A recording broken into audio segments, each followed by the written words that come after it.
Hi, before we start this video, I'd just like to announce that the A.D.K Rock and Metal channel is going to be expanding into live music promotion, and we actually will be hosting our first three events this year at the 6 Bar in Cambridge, Southeast England. Please come on down if you can. We want to support the grassroots rock and metal bands. We want to find the best bands in England. And to start with, we will be hosting these events in the Cambridgeshire, Hertfordshire and Bedfordshire area. And who knows, we might even expand beyond that. So look out for some exciting news. And let me give you some information about the first three events that are in the roster. The first event will take place on Thursday, the 18th of July at the 6 Bar in Cambridge. Headliners will be Teller's Scribe, a Dickensian Gothic groove metal band. Of course, Dave is the drummer in this group. The support comes from Nomadic Rain, which of course is Andy's band, and the third band on the bill is going to be Debris, who play an interesting mix of gothic, grunge and even a bit of new metal. So come on down for the inaugural A.D.K Presents live showcase. The second event will take place on Thursday the 25th of July. Again, that's at the 6 Bar, and this is going to be headlined by Cambridge progressive metalcore heroes Far From Refuge, who will also be launching the new EP, and support comes from the Hertfordshire death grind band Extreme Death Art and the Cambridge power metal meets groove metal act Hereward. The third show in the calendar takes place on Friday the 27th of September, and that's going to be headlined by the hard-rocking groove metal band Lowdown, with support coming from Struck Down, Broken Calling and Before the Sirens, and that takes place also at the 6 Bar in Cambridge. You can already pre-order your tickets, just go to the A.D.K Rock and Metal Facebook page and you'll see the link in there.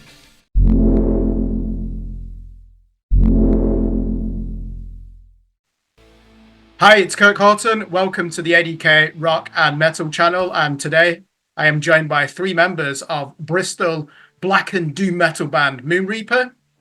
And with us, we've got James McPhee, drummer. I had to look over there on my screen then, James.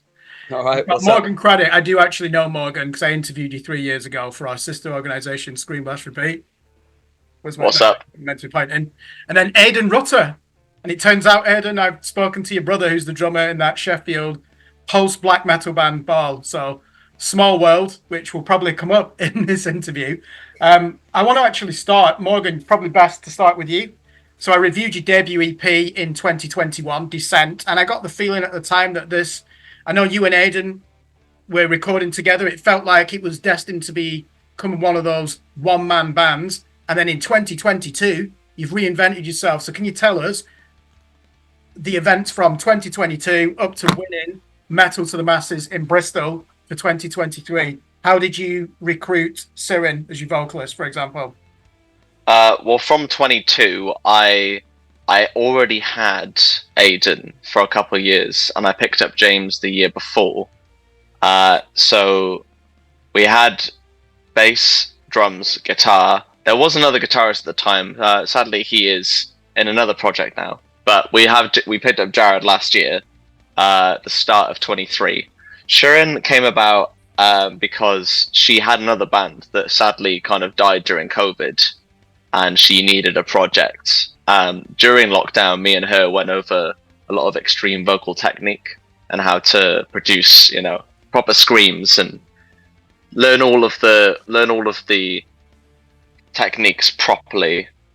And at some point, the thought occurred to both of us where we were like, why don't we just double up in Moon Reaper? It makes perfect sense. Because she was already doing a lot of the back work, like behind the scenes kind of, content creation and organization and merch designs and that kind of thing.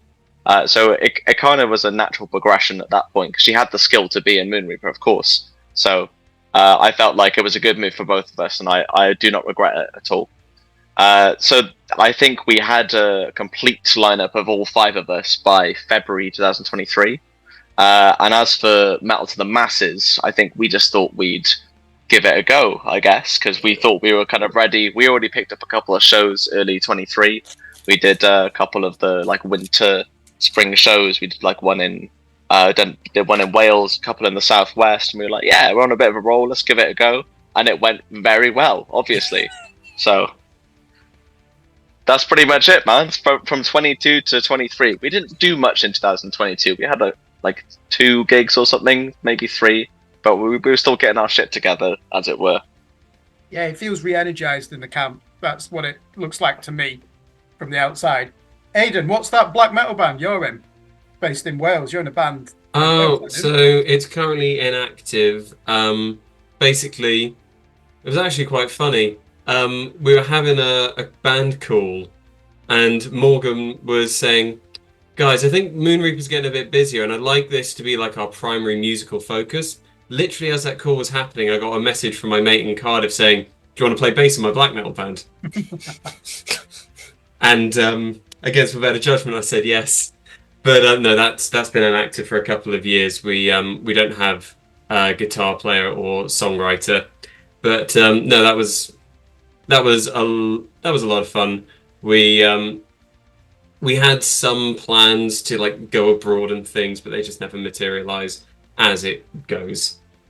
Yeah. But I got to wear corpse paint and an ugly leather jacket, and spikes. Did you have the spikes on the arm? no, I didn't have any spike gauntlets. Didn't stick around for long enough to build that I don't know up. if I can take you seriously. You've never won. You've never won like. You're a poser, Aidan. You're a poser black metal Yeah, bassist. you're You ain't got any fucking spike poser. gauntlets. You haven't And you're a burnt one slut church. bassist. You Yeah. haven't done anything else. James, what's your background then? Because tell me what it's like when did you first hear Descent, the 2021 EP by Moon Reaper? I first heard Descent because I have known Morgan from uni. I studied at uni at the same time as Morgan. I was on the business side and he was in performance. And I've been in and out of bands since I was in my teenage years, which is disgustingly long ago. And I don't like to remind myself of how long ago that was, about 15 years now. So I was like, great, there's actually someone, because in sort of music uni, it's very easy to do the mainstream stuff and to do what everybody else is doing. So I was like, finally, there's someone that's actually doing something that resonates with me and what I listen to outside of this environment. Like I go home and listen to Fetus and Job for a Cowboy and all these things I was already listening to. So I was like, well, I'm not going to not endorse this. So I was listening to it and I was into it. And yeah, basically COVID happened and it sort of was one of those bands. I was like, oh, if something happens, I'll watch it. And it came up that they were looking for a drummer and I just sort of thought, well, why not? Do you know what I mean? I mean, I didn't think at the time I would get it. I mean, I hadn't played for a couple of years, but I went along and got along with the guys and I've managed to blag my way onto festivals with them and tours and somehow driving them around and gotten their album as well. I'm not sure how I've done all of that, but Being a drummer with a car was a big factor. A big yellow car with a highway light on it as well was the real selling point for the audition. I think that was the one that really put me above all the competition. But We did say part of our spec was to have someone with the disgusting yellow car. That was part of the hiring process. But I think what we've ended up with is that we've got a group of people that not only we all sort of really love what it is that we do. And I know that's sort of kind of cliche, but like we objectively as fans would also listen to what we do. It doesn't become monotonous for us. And because of that, we can put everything into it. And then you get the lineup at the other end. You've got all the aspects of where it was from the songwriting perspective in Descent. And now you have those additional aspects of Aidan listens to power metal and loads of like really weird like grindcore and black metal that comes through in its aspects. Morden's got quite a hardcore and beat down background, but also atmospheric black. I've listened to a lot of slam. It all blends together because we can bring that genuine love for it into what we do, which is why we've blackened hardcore is kind of a little snippet of what we really do. We're still trying to figure out how we're going to describe basically what we do. I think blackened doom. No, what was it we came up with at Crypto? We came up with a genre, Morgan. Didn't we? Someone else came up with it. Someone else said it was blackened doomcore, which is just silly, really. Doomcore. But you said it was hardcore. No, hard blackened doomcore, because it's got death in there as well. And we had this like long Black and Death Doom with breakdowns. There you go, something like that. Yeah, we're just going to change it every time we do an interview, just until we find one that's like good enough. That's it. Crypto, great band. Yeah, I saw that you supported them. Did you meet? We Did did. you meet the band? We did. They're on a massive tour at the moment, so we got to say hello. And Sheeran spent a lot of time with Fernando, yeah. But you know, they're on a massive run of shows, and it was a really the Exchange is quite a, when you put 2 drum kits on the stage, it's a very packed venue. But it was more the honour to be involved with a band at that level that are going to play festivals, that are doing a massive circuit, and more, I guess, for us to be like, well, no, we can get a show rocking. We do feel like it's getting more real, that we do deserve to be in those places, and we can go around the country and do this. So yeah, they were really. A compliment we got from one of the people there after our set. I think To me, someone said to me, they said it was nice to go to a show and the opening band not just be some local shitty one that's turned up. And I was like, that's the weirdest compliment. That's a compliment. Yeah, something like that. Yeah, we interviewed Luana D'Ameto, the drummer for Crypta last year on this channel. She's insane. She's such an incredible, insane player, dude. Oh my days. Yeah. I think I've played a good set, and you watch her play and you just sort of go, right, well, that's it. I know, she's so humble. I don't think she even rates herself. Oh, she's incredible. Yeah, how good she is. Yeah, they're very. If anyone is watching, if you've not seen Crypta live, like, you have not experienced female metal or metal in general prowess like that. Honestly, go and experience Crypta live. It's unbelievable. Her last album was quality. Can you talk to us about Bloodstock 2023 then? So as we know, if you win Metal to the Masses, the grand prize is you play that New Blood stage. Just go around the room. What are your fondest memories from that? For me, the fondest memory is particularly the one section in our song Decrepit. We just have like a really gnarly breakdown right in the middle where the whole song culminates, and to see that many people go that fucking crazy was just like pure ecstasy on stage, just to watch that shit happening right in front of your eyes from a song that, you know, that we've just been drilling in a rehearsal room for a long time. That for me was one of the highlights. And also James just being an absolute penis with his tent. What? Tell us more. Yeah, just like I don't know, he just reached some crackhead level where he was like unzipping his tent and like putting his head out, making like weird comments about him being the lord of the manor, and then like zipping it back up. So I'd never done festivals before I did Bloodstock, right? So it was a bit of a jump for me. So I thought, we're going to be in artist camping. I'm not going to get some tiny little canoe tent and just like for 3 nights. So I opted for a 6-man tent to take to Blood, which I got ridiculed for. So I just called it the Temple of Venus, and I manifested my temple. I was the king of my castle, and I stand by that, basically. Did you get 5 other people in it at any point, or were people too scared? I got 5 people's worth of ego in there. That's all I can say, really. I filled the tent one way or another.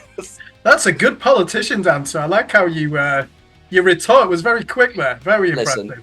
Aidan, fondest memory? I think it was the moment that I went backstage for the first time, because I'm the opposite of James. I've been doing festivals since I was 16, and I've been doing Bloodstock since 2012. So to finally get to go behind the curtain was pretty surreal. Who did you see? Go on, which Aidan, you've got to tell the story about meeting Shane from there. Oh my god, this is so good. Yeah, so as well as playing, of course, I was trying to maximize band watching time. And there was one point where my wife and I were walking away from the main stage, and James just happened to walk past me and said, "I'm sorry, but I've got to steal you away, Aidan, because Shane Embury is in the VIP tent. Do you want to go meet him?" And James knows I own like every fucking Napalm Death album. And so, of course, yes, I had to run in and say hi. And I immediately acted like a massive fanboy, because I am. But the first thing you asked him wasn't about any of his music. The first thing Aidan said to Shane from fucking Napalm Death was, "Hello, Shane. I really enjoyed your book." And I'm excited about it. Come out, hasn't it?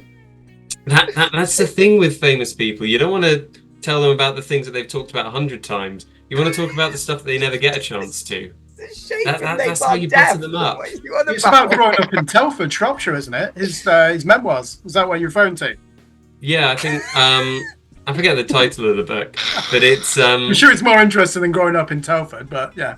Yeah, I think so. Given that he's worked on about 100 different projects, and all really interesting. I love the man. Shit about grindcore when you can talk about fucking Telford in the middle of a I field. know. Yeah, Telford, Shropshire.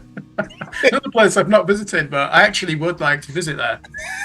Offers Dyke, isn't that there? And the borderlands with Wales. There's some history there.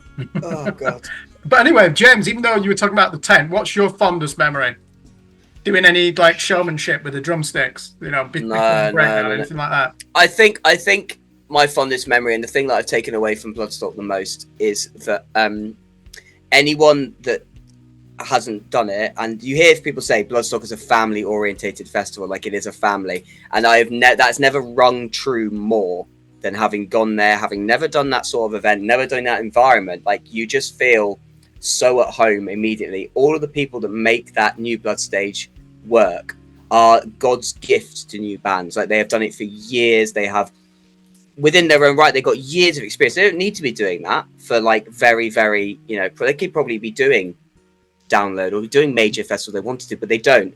They do that to make your experience like the best it can be. And it's that hybrid of community and obviously being an amazing festival. That is the highlight. And that's why Bloodstock is unique, because you don't see that at any other event. Like, you won't see the best new bands from around the country. And now it's in Poland as well, I believe. And I think they're going even further. They're the only festival that are bringing these new acts that are then going to be the ones that play the Sophie tent, the ones that play the top stage, the Ronnie James Dio stage, the ones that go on to play big shows elsewhere. Like, that's where you see them. So we met so many friends there, and including guys in Tuskar. Jared spent a lot of time with the guys in Pest Control. We bumped into Shane, bumped into all the bigger bands, but it's the smaller bands. We bumped into the guys from further up north, the guys in Swarms. We hung out with Street Soldier. These are the guys that when we get, that's it. These are the guys that when we get in. Brilliant. The London progressive sludge band. Yeah. But these are the bands that when we, in about 10 years time, they're the ones that are going to be at the top of these bills. Definitely, so that's the memories. We're like, well, actually, I'm going to know. We speak to Joe and Angus in we speak to them quite often. We speak to Harry and Berner. We speak to Tyler and Tuskar. So when those guys are at these massive levels, which they will be, that's the family aspect. You know those people, and that's a memory that I'll treasure, because I can go, well, actually, I do know this guy who supported Suffocation. Do you know what I mean? It's like the 5 degrees. You're only a couple of degrees away from then someone in the stratosphere. I mean, Ern supported Gojira, didn't they? They did. Yeah, they massive. The album with Joe Duplantier. So yeah, they've really come far. I remember that 2022 album. We give it album of the year, #1 album of the year. No, it's incredible. And then the last one last year was excellent as well. And live. And Serpent in Spirit, though. Yeah. Serpent in Spirit is immaculate. Yeah. And live, it's just but you think open air, it's gonna go. No, live, it absolutely crushes. Yeah, absolutely crushes. Did you see the Hertfordshire winners, Sentient? Were they on the same day as you? I don't remember them. I can remember catching parts of Sentient, but I can't remember what day they were on, because it was a wild weekend. But I do remember catching parts of them. Yeah, they're good. They're one of the heaviest bands around here, like Meshuggah, Fit for an Autopsy, that type of music. Yeah, really interesting. I just wanted to say. Oh, sorry, go on. Have you picked? Has the Hertfordshire winner been picked this year? No, it's this Saturday. Oh, yeah, looking forward to it. Yeah, it's that's the top favourite. Is there one to watch? Look at you asking questions. No, you're right. No, there's two I think that stand a good chance of winning it. A band called Kodama from St Albans. They're like, I would say, progressive groove metal. A lot more thrash in them these days. And then there's a filthy band called Dead Flesh, and they just play the most ignorant. It's like grindcore with new metal riffs, but really deliberately binary riffing. He's just so heavy and brilliant with really extreme vocals. So either of those would do well, and same with the other bands that are in the final as well. Who have you got in Bristol? Because you're headlining, obviously. You go back, don't you, a year later as victors. Who's in the final there? Is there anyone we should So I'm actually also emceeing it. I just happen to love the sound of my own voice, so asked if I could MC. We've got one of the finalists from last year, this sludgy, doomy band called Frog Lord. They've got another chance.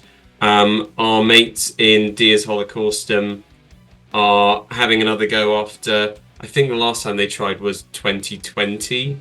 Are they black metal? They must be with a name. They're a like death metal band, Death very metal. death metal. They're proper thrashy folk. death, aren't they? It's not. I'm not here to pick. The name is not. Yeah, so you think black metal from the name, but it's not. It's way more. It's way more depth to it than that. It's like straight up like Morbid Angel Cool. yeah. riffing. Who else we got? We've got a couple of quite fresh bands called Blade of Grass and Screaming Souls.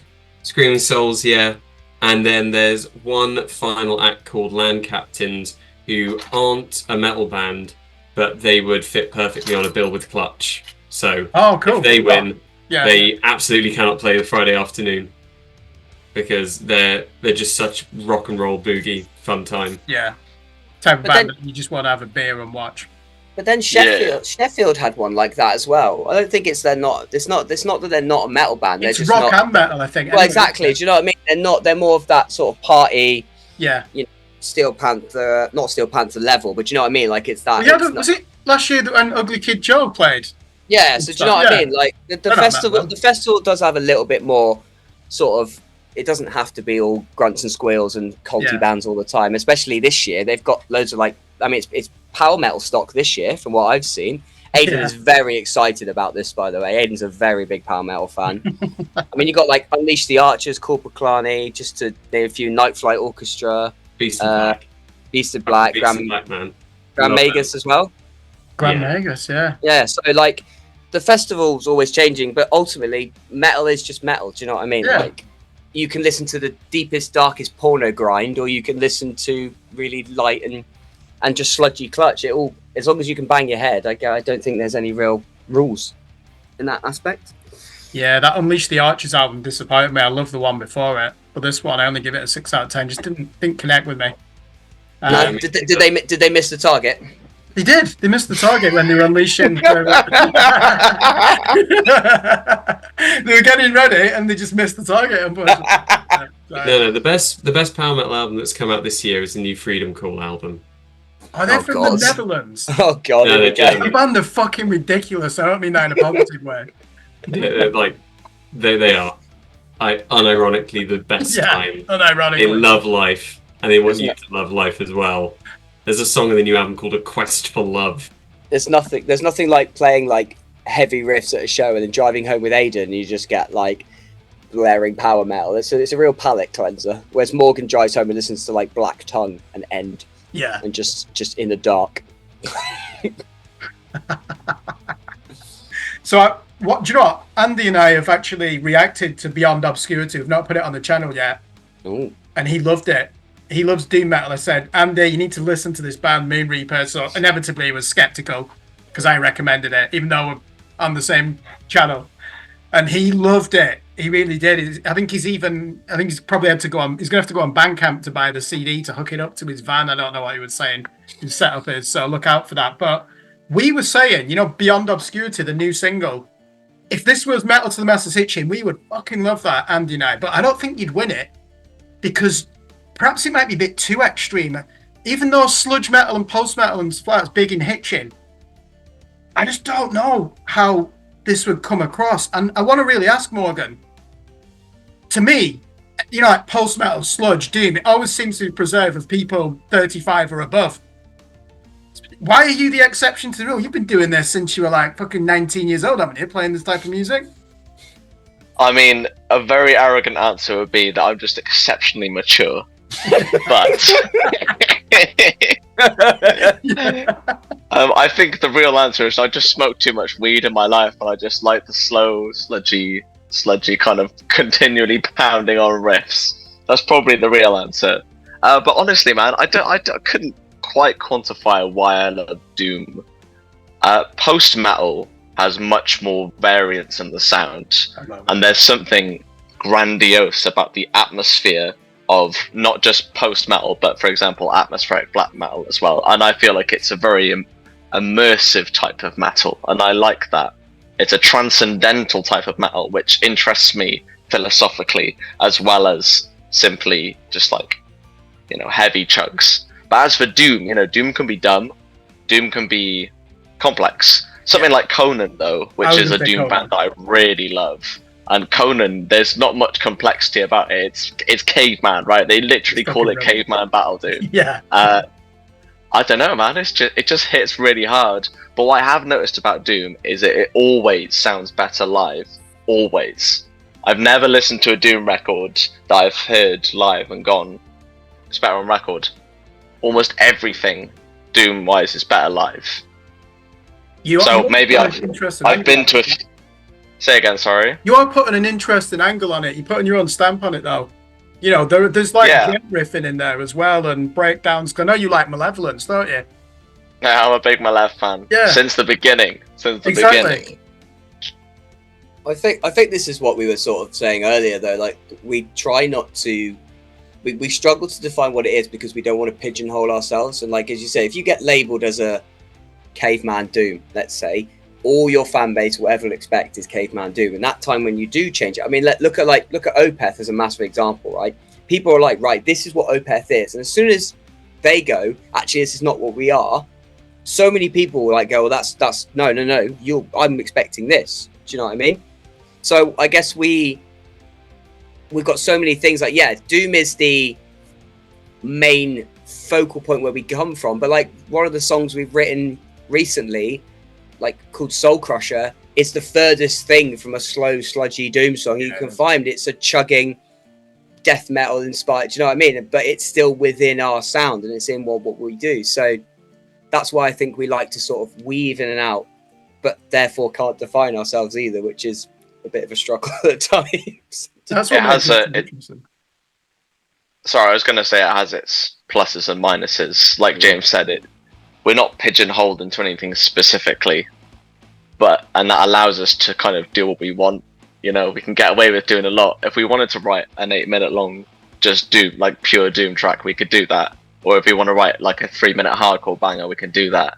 Or we want to write a black metal epic journey, we can do that too. And it wouldn't be out of the like norms for us. So I think we've got a lot of options with our writing. We haven't, like James said, it's the anti-pigeonholing, I guess, that's keeping the fire bright. Definitely, yeah. So what's the background of Shirin then? Your new singer, well, not new singer. She joined in 2022. What's her musical background? Musically, she, in terms of taste, I think from a young age was into classic rock, and her mum played a big part in that. And then as she got older, she got into some like kind of heavier stuff. When we got together, I started introducing her to a lot of the bands that I like, so a lot of like hardcore beatdown stuff, and she has completely taken that on, and like that is a full part of her personality now. If you asked her what her favorite type of metal would be, most likely she would say something like hardcore or beatdown. I think she is hardcore, beatdown, slam. That's her thing now. She likes it more than I do, but her influence is I would say mainly based around those kind of 3 subgenres. Like we're really into stuff like Paleface. You listen to Paleface, Kirk? No. Paleface from Switzerland. Holy shit! Those guys are heavy. Fucking like check them Mastiff out. Standard. Ooh, I would argue they're heavier than Mastiff. Oh, I'm gonna have to listen to them then. You'll know what I mean when you hear it. As soon as you hear the Orphan, you're gonna shit your pants, man. No, I'm like you. I mean, I don't really listen to much death metal now because it bores the shit out of me. My heavier taste gravitate towards metallic hardcore, post metal. I've always liked prog metal as well, technical stuff. But I suppose my favorite subgenre has always been thrash. I think that's what got me into metal. So I've got a soft spot for that.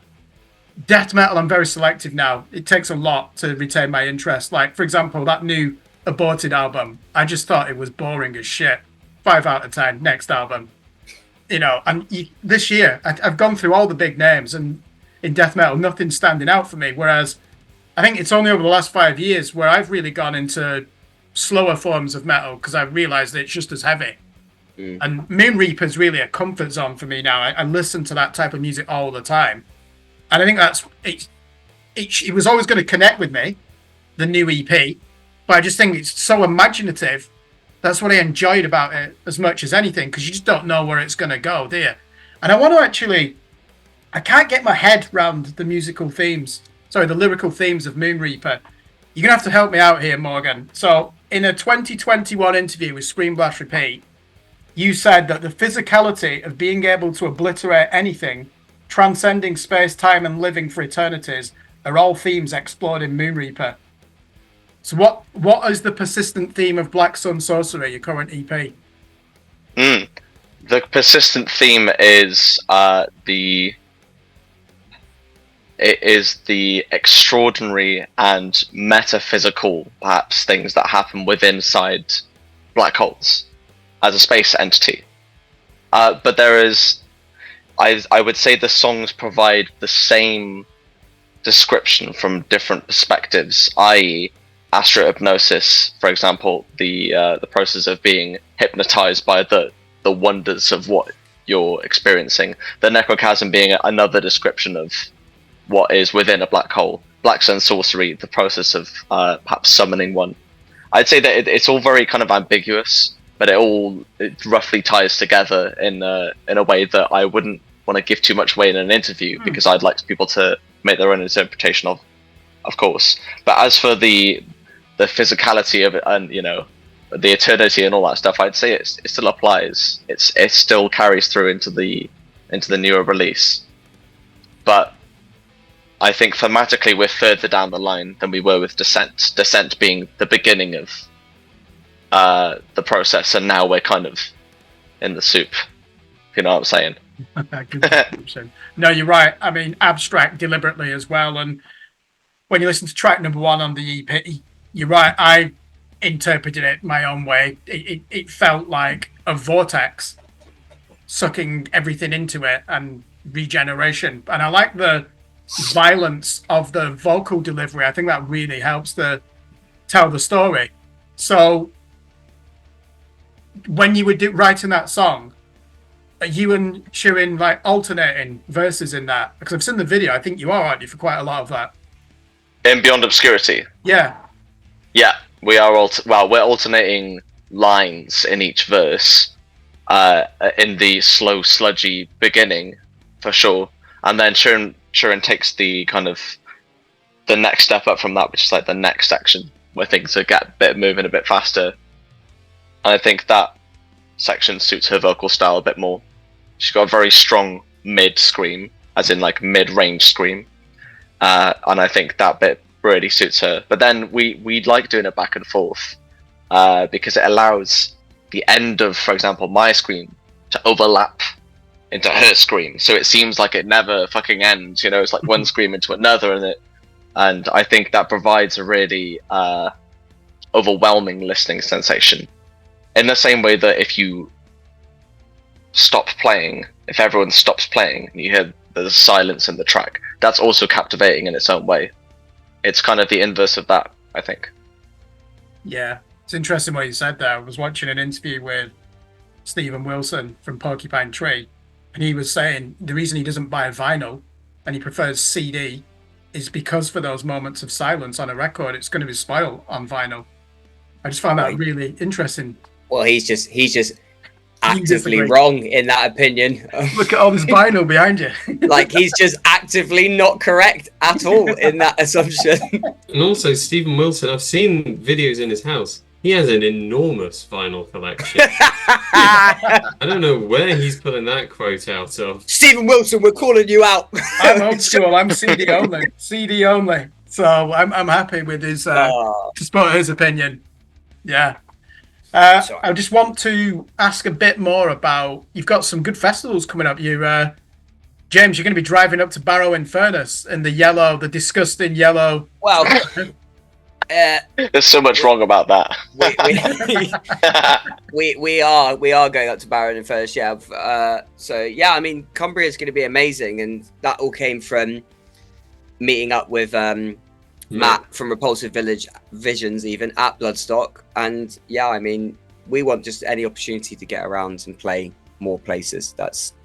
And at the end of the day, we're blessed to not live in a place like America where actually, yeah, the furthest we have to go, even to go to Scotland, is just an 8-hour drive. And all you got to do is get in a car and do it, really. You then worry about it when you get there. So, yeah, we've got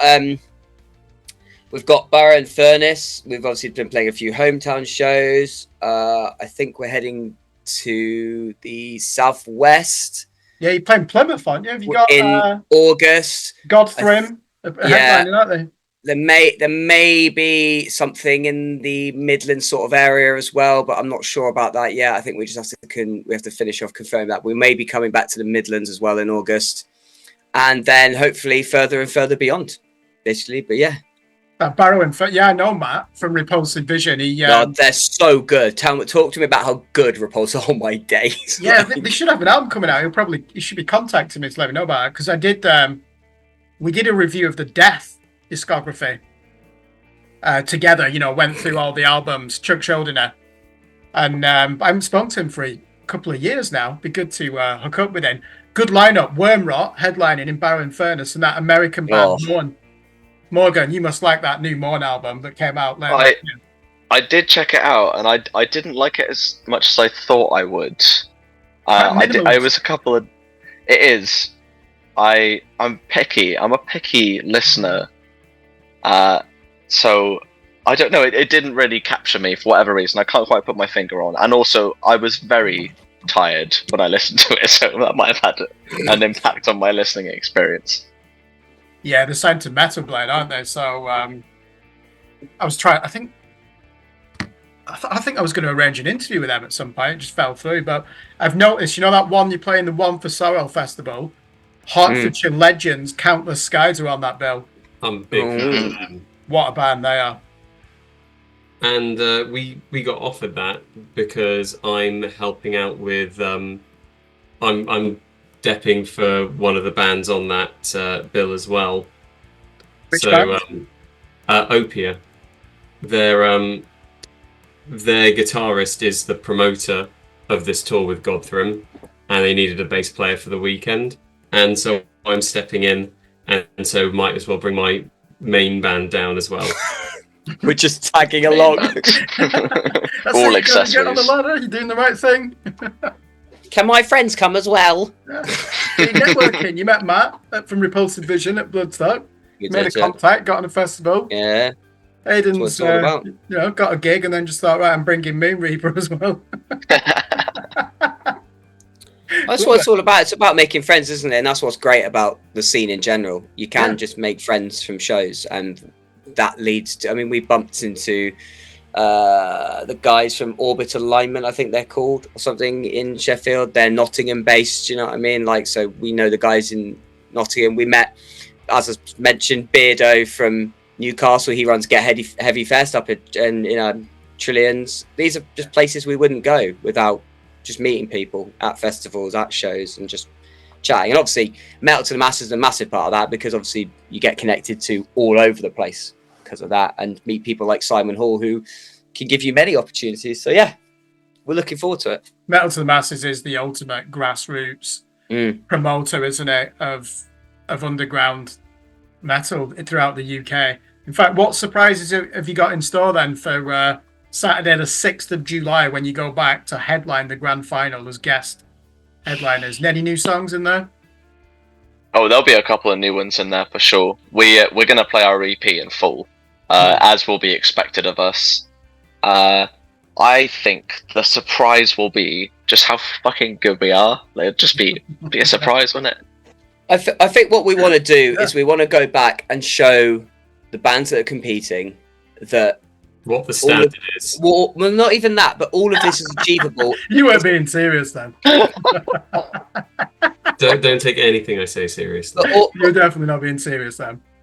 Everything we've done is all achievable in just a year's time. So we're saying to them, you have this opportunity if you win. If you grab it by the balls, you'll get everything you get out of it. If you're going to go, well, I've played Bloodstock now and I don't have to do anything, then yeah, you might do it again, you might not. But if you go out there and you work hard and you talk to press, and we want to show that, there's a reason. Also, it's validating for us. There's a reason we got put through. There's a reason we've played that stage. And we're going back there to show why, because we've now got the record and the bookings to show that actually it wasn't just we have the most fans or anything like that. we were that band, we are that band, and the next bands coming through can be that as well. Yeah. Final question then. Record labels. Does it make sense for Moon Reaper perhaps to be looking for a deal? Oh, Kirk. Oh, why'd you have to ask that? You don't want to right alienate now? anyone in We the are not industry. Okay, I get it. The politician's answer is we're not unified on the position, so we cannot make a comment on behalf of the band. We have had a couple of things come through recently, which we're still uncertain about. The industry's changed so much, right, than where it was in the 90s. This is I studied all this. So like record labels are great for what they do, but there are many ways of doing it. There are DIY bands, there are distribution only deals. The idea that you have to be on the label does work for some projects, doesn't work for others. We need to decide as a band, as human beings with things going on in our lives, what we can commit to doing, and therefore what we are going to let a record label want us. Because as soon as you're in agreement with somebody else, you're committing to somebody else as well, and you have to hit those commitments. And ultimately we don't want to take the fun out of what we do. And if we're going to be at a level where actually we might just do it ourselves, because we haven't actually dropped a full album yet. That's the other thing. So it's whether it's like, well, if this EP is going well, which I feel like it is from everything we've heard from people we've spoken to, at the moment, the incentive is, well, actually, we can maybe see how an album goes. Or if anything, if people want to help us put an album out, they should really be looking to come to us. But that's not the official movie. That's just my perspective from it. Do you know what I mean? We're certainly open to discussions. I would be lying if I said we weren't. But it's definitely not we have to do it this way or do it that way. Ultimately, we're going to get our music out to our fans, whether we do it with a major, an independent, or we do it ourselves. It'll come up because we want to put it out, and that's what's most important. No, the main issue is the money. To be honest, it's all about the money. If we don't have the money to invest in our own stuff, in our own time, then the idea of going into some kind of partnership with someone is always a bit iffy for the rest of us. When people approach you and they want to work with you, it sounds great to begin with, and then the penny drops about how much money they want you to put into it straight up, and that's a lot for a small band like us. You know, we are still finding our feet and perhaps finding a way to fund ourselves properly, because we do make a good bit. You know, we make a fair amount now, which is good. But now we have to decide how to spend it wisely, and that's a very difficult thing to do. Yeah, I know what you mean. And for certain bands, it doesn't make sense to sign a deal like that deathcore band, Shadow of Intent, because they've got so many followers. If they were to sign a 360 deal with like Napalm Records or Nuclear Blast, they'd be giving up so much revenue. Wouldn't make any sense. But it's hard, you know, there's very few bands that are in that predicament where, like, for example, I don't know, did you ever watch the Nick Nocturnal, that YouTuber, that guitar player? Did you ever watch him? I do, yeah. It wouldn't make any sense for him to sign to a record label because he's bringing in the income. He'd be giving up that to an intermediary. But the thing is, record labels are not naive to that, and they're changing because of that. I said that there's a lot of distribution deals going around. Record labels are under no illusion that they're not going to get a band that's going to go, we're going to give you 360, unless you are earning absolute stacks where actually giving 20% of everything you earn is literally nothing in terms of your resources. But currently we're all still working full time as well. Do you know what I mean? So like we're nowhere near anything like that. It will be about how we get it out. And if we feel that actually the album, we want to get it out further than we can distribute it ourselves, that's a conversation to have with the relevant people. But I think a lot of what we've talked about is that we're big fans of supporting people that are on a similar level to us anyway. That's what we love about the scene. Like people like Black City Dave, who is a friend of ours, who owns a heavy metal record shop, one of only a couple in the country. We have a whole metal quarter in our city. Like it would make sense for us to work with those people first before jetting off to London or, you know, the Midlands or further north or God forbid Europe, you know, because we have people that we can benefit from the success we're having by working with them first, and it lifts everybody up. And that's a massive ethos I think we all agree on, is that we want to help our friends as much as we can, rather than just putting loads of money in our own pockets, because then you disconnect a little bit. Yeah, you've got some big bands there, aren't you? Svalbard are from Bristol, aren't they? Yeah. They are, Harriet. Harriet too. Yeah, they are. Yeah, Umberia. yeah. Have you heard Aren't that they from?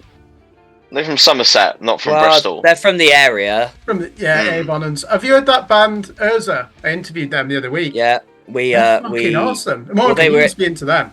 They were in our. beat them at Metal to the We, Masses. Yeah, I fucking know. Have you heard their new Ooh. album? No. Oh, go and listen to it. Progressive sludge metal, because you're into Conjurer, aren't you? I am. But it's like that, but a bit more psychedelic. Mhm. Really interesting album. Really enjoyed that. Nice. So you knocked them out of Metal to the Masses. no, listen. It is what they are getting all It's the not like success.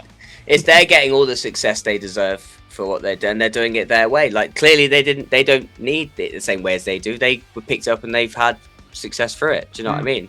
There's plenty of bands in our scene that are still doing it that haven't been through the Metal to the Masses. Amputated is one of them. Do you know what I mean? Like that are going. They're touring with Cranium in Europe. You know. Yeah. There's different ways of doing it. Is what I'm saying. Yeah, you've got a black and hardcore band there. Are they called Breathe Rust? They're from Bristol, aren't they? I think so. Yeah. I mean, the Bristol scene is so absolutely stacked at the moment, and we've got a lot of history as well. But you know, I don't know if like Body Harvest would be the one I would go to, and everything that Jake has done for the scene, and he's God rest his soul, he's missed by everyone, you know. But there's a lot of history in our scene, and I think we all really want to keep it going because of that. So yeah, there's a lot coming through, and there's many ways to do it, but we just want success for as many people as it can get it, and to spread great music and great riffs to everyone, really, as I'm sure you do over in Hitching. Yeah, no, you're right. Hertfordshire, strong scene here. Yeah. But no, it's great what you're saying there as well, and keep doing what you're doing. I think Moon Reaper, you're doing something different. You're really not following anyone. You know, there's a lot of miscegenation of different styles, and that works. And Aiden, get some power metal in there for the next album. I think that you could actually do that. Aiden, do the backing vocals. There are louder voices in the band than me. Yeah, me, and I say no. Sharon does sing in rehearsals. She does it because it makes me laugh every time. She harmonizes it, but only in rehearsals because she isn't allowed to anywhere else. It's so good. It's just the little moments like that. I'll make my own other project in secret. He will smuggle it in there into the sound. Maybe it could be like a Lichway revival, but it's black metal, blackened power metal, Aiden. No, we're not doing black. Oh, there is an album that I listened to today from an English band called Acklash, and that is melodic heavy metal with black metal. It's actually quite interesting. That sounds... Yeah, I've seen those guys a couple of times. They've got Yeah. a live violin in the sound. Yeah, I was surprised by it. I thought, again, black metal. Do I listen to it? Not much now. It's one of the most boring genres around. Sorry, I know I've triggered you there, but No, not at all. I think once you've listened to Emperor, nothing's ever going to get better than that. That just seems to be where I'm at with black metal. But Black metal's an interesting one. I would say go listen to people like Kiss Vane. That's a different side to black metal that I've not heard. I really rate Kiss Vane. Like, they're really good. There's all sorts. Black metal is starting to get more. Yeah, I agree with you. Like, for me personally, like the old school Raging Satan black metal gets a bit, you know, ear killing at one point, but it is diversifying. yeah, Can I make an important point here? Go on. And that's with all OG stuff, if you hear enough of it, it becomes boring, right? Because it never changes. But you could say the same about death metal or deathcore or metalcore or hardcore. Listen to anything of the old guard for long enough, you will get bored of it eventually. That's why people look for new bands. But there are new black metal bands out there. There's a really good one called Cold Cell, and also Dude Svens, who I know them. They're cool. Yeah. you know Dude Svens? I would say they're one of the best newer black metal bands that I've come across recently. Their sound And there's is like so very old school. it is, but it's done in a unique and interesting way. See, the progressive and avant-garde black metal, that's interesting. There's a lot of cross-pollination, isn't there, with black metal? I mean, actually, Aiden, you wear an Alcest t-shirt quite often, don't you? What do you think of the new album? I was listening to it today. What do you think of it? It's very much like Shelter, and I adore Shelter as well. I think Shelter it sucks. as in that Hare Krishna hardcore band from the 90s. No, as in the Alcest album. Oh, sorry, shit. Yeah, I was like, fucking hell. No, James knows what I'm talking about. Shelter. no, No. it is. I thought he meant actual shelter. I thought he was just meant it feels like home. I was like, that's a really weird way of saying that. Oh, it's a really relaxing album as well. It's got like it's not a violin, it's not a cello. It's called a violoncello. Oh. Yeah, it's really gorgeous sound, and it's not the full dream pop that Shelter was, but it is gorgeous. Love it. Except the first track sucks. Nah, To be honest, it didn't blow me away, track number 1 either. I didn't like the vocal lines in it. No, it was just Very wrong. unimaginative. Yeah, it was very shit. The last song's excellent. What's the last song's called? Bid Adieu, isn't it? The last song on the album is fantastic, I've got to say. L'adieu, the Yeah. goodbye. But a bit hit and miss for me. They're so well rated, that band, aren't they? Alcest. It's like, give me anyone who dislikes them. I've loved them for over a decade now. Nothing wrong with that. Anyway, thank you very much for joining us on the channel then. No So, worries. Black Sun Sorcery. Was it released on the 7th of June? Am I right in thinking? It was. Yeah. Yep. Available on Bandcamp. What is it available in physical format? We're getting What? there. Watch this CD? space. Watch this space. Okay, you can't comment. Right. Make sure it's a CD so Andy can buy it and then hook it up to his book. That's it. That's an order. He doesn't have a subscription with Spotify now. I use Deezer because I'm. Oh, twat. because you're old school, apparently. Yeah, I know. People are like, is that still a thing? Like, I was going to say, how's 2012 treating you, by the yeah, way? really good, mate. How old was I in 2012? I don't know. You still got a Bebo account as well? You want to see Kirk, my I'll add you on MySpace? MySpace later. Oh god, yeah. One thing I will say, I refuse to use TikTok, although I just sound like anyone age 40 saying that, but it's true. Fuck that. We I'm don't sick have of one. it. Well, we do. we but do us a lie. Probably We need to, do don't have you, a though? TikTok account. Shit. You need to, come on, I know, I just sound I've like never that. used it. I've never used it. So we don't have one. You don't have to use it. Yeah. Yeah. No, that's the one thing I'm never going to do. Although next week I'll probably launch one for the Yes. A.D.K. Rock and Roll channel. TikTok. We don't have Twitter. We're not on Twitter. Yeah, that's shit. I never understood how to use that. I Because just it couldn't doesn't, use it it. doesn't Didn't know what I was exist doing. anymore. It's called X, isn't X. Oh, fuck off, man. Yeah. The only people I know who use Twitter are football fans and it? Racist. paedophile hunters. They seem to be the only two groups that seem to use Twitter. So yeah, as Rob Flynn of Machine Head, he said when because during Well, the that's a weird segue. You can't Yeah, go to go from from talking that about to Rob football Flynn. fans and paedophile hunters and then just go Rob Flynn Rob from Flynn of nowhere. Machine Head. When I was watching his podcast during COVID, it was really good. His podcast, and on Friday nights, he would do, live Machine Head songs with the bass player. And even he said, like, yeah, we're on all these platforms. Twitter, does anyone under the age of 30 use it? He's got a point. Although you could say that about Facebook, I suppose, couldn't I you? mean, Rob Flynn's not renowned for being very up to date with things, though. Let's be fair. Hey, fair play to him, though. He's on all No, these- no, fair play to him. But we're just Decent, talking about yeah. old school. You could argue that someone said this to me the other day: is if you say a modern metal classic, most people will say Lamb of God's Redneck. Yeah, that's 20 years old. I that know, track. yeah. It's not modern. It's not a modern metal Well, classic. calling a It- modern song a classic is an oxymoron anyway. all right, Aidan. Yeah. What I'm saying is when you think of a modern metal track, most people will say Lamb of God because it's what we grew up with. Yeah. But it's not. It's 20 years old. Or Well, it's- even Bring Me the Horizon, who are now headlining all the festivals, people like, new band, they finally made it. It's like, when was their first album? 2007?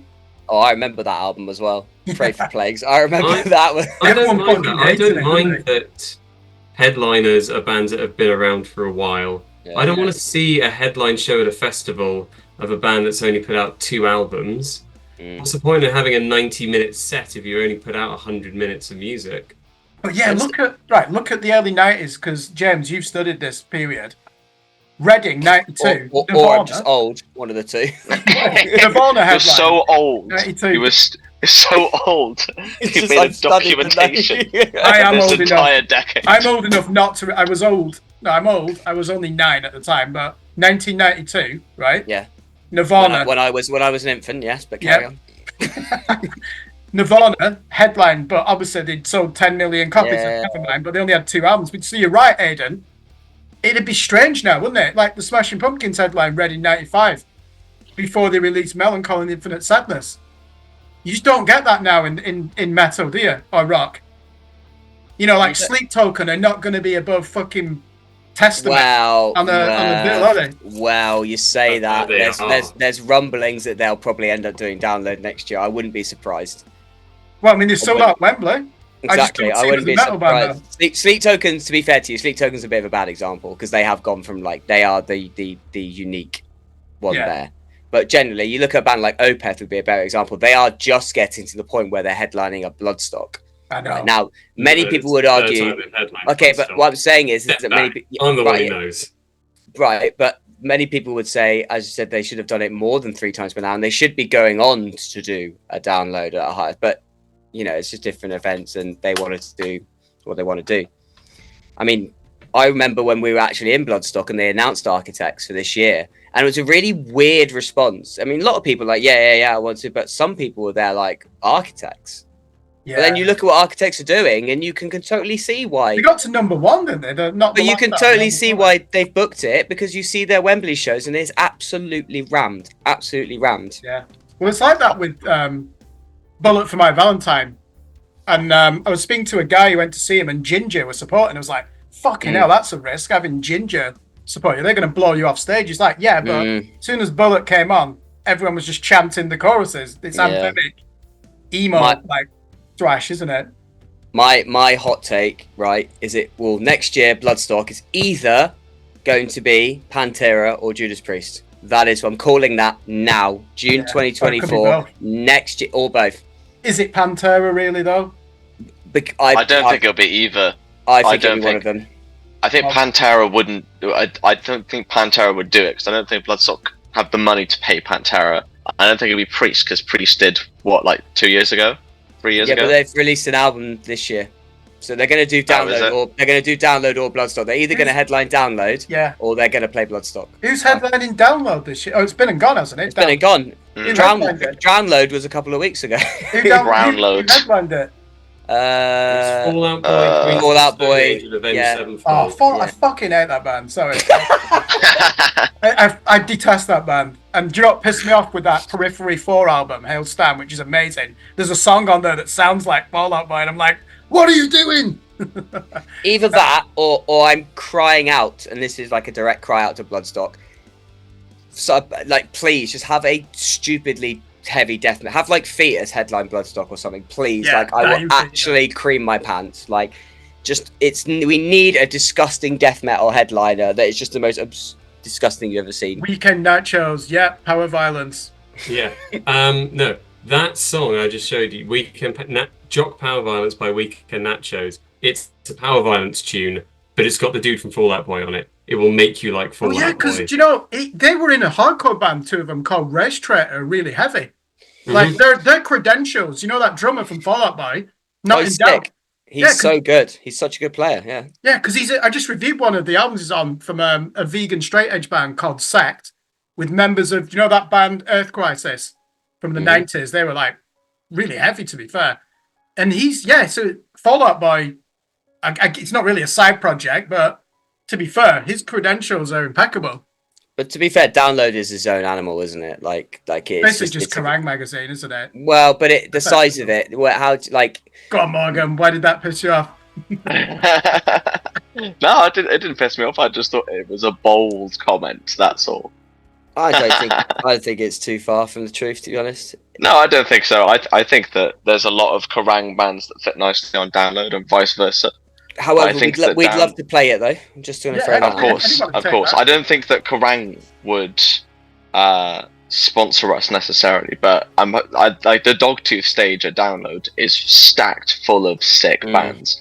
The like medium and large stages, not so much in my opinion, but the smaller stages at Download have always gone hard, and they will always go hard.